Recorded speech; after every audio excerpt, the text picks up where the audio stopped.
Hey guys, it's Brandon and it's Friday again. Topic for this week is relationships.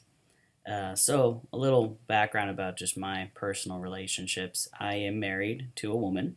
We've been married for about 5 years, together for 10. However, that does not mean that I am exempt from the dating world because we are polyamorous. We are in a ethically non monogamous relationship uh, you know, so we're pretty solid. She dates people, I date people. We've dated people together in the past. We actually were in a triad relationship with our now roommate for about a year. But now we're just roommates and occasionally like sleep together and stuff, and it's pretty cool. But, so that's a non serious relationship, and he's also a trans guy, and so he's pretty cool about, that whole thing. I actually met him in a trans group, so there wasn't really much to approach there. But when I do meet people on dating apps, on, just out, at bars or clubs or whatever, there is that element where you do have to worry about how am I going to come out to this person. I don't tell people unless I feel like they need to know. And they need to know when I think we're going to have sex. Before that, nobody needs to know.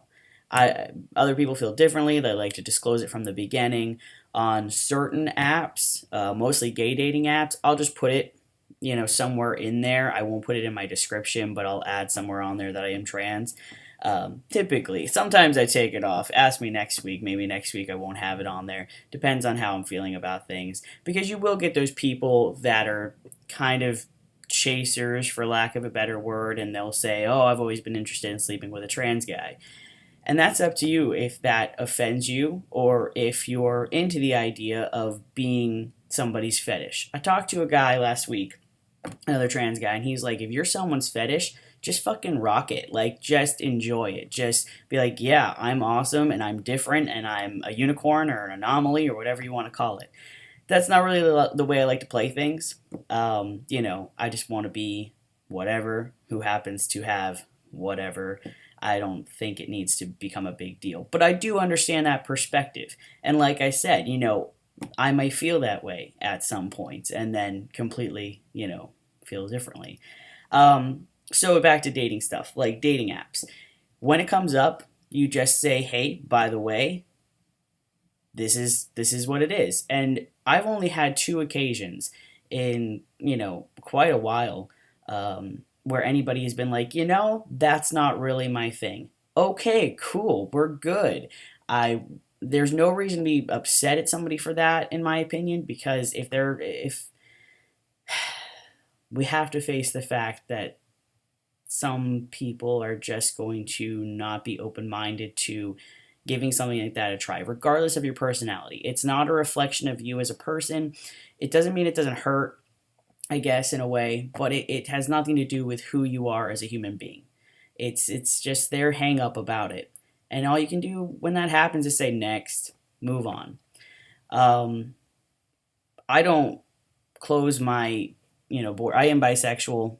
That's the word I choose to use. However, I don't close my borders to any person that I find myself attracted to. People like to say pansexual, but to me, I can be attracted to a female because they are a female, and I can be attracted to a man because he is a man. I can be attracted to gender, and from what I understand, pansexual means gender doesn't matter.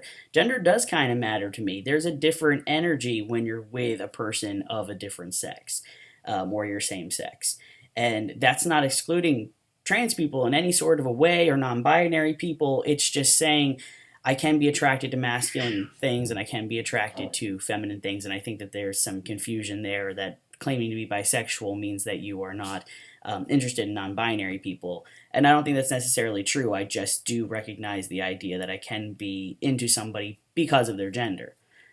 I don't know if that makes sense to everybody, but that's my way of explaining it. Also, when you say pansexual, it's the same way when you say polyamorous at a group of people, and everyone's like, "Oh, that person." And I don't know. I don't want to be that person. Poly is it's kind of fun though, and it does leave me open to having the possibility of the rest of my life having to continuously come out to people that I'm interested in. So I do have to create some sort of an approach, um, you know, over and over and over again. Maybe my methods will change, but from, you know, for the last couple of years, it's worked. Everything seems good, and I would say the majority of people, especially men, especially gay men, are interested. You know, they may not have ever been with a trans man, but they are very rarely super opposed to it. They're like, whatever, you're a guy, like, doesn't change anything, and that's been really great for me so far to have that experience in the gay community. I haven't dated a lot of women recently. I'm pretty like good with just having like one woman in my life, but it'd be interesting for me to try to find out what it's like in the heterosexual world as far as that goes and how they take trans men.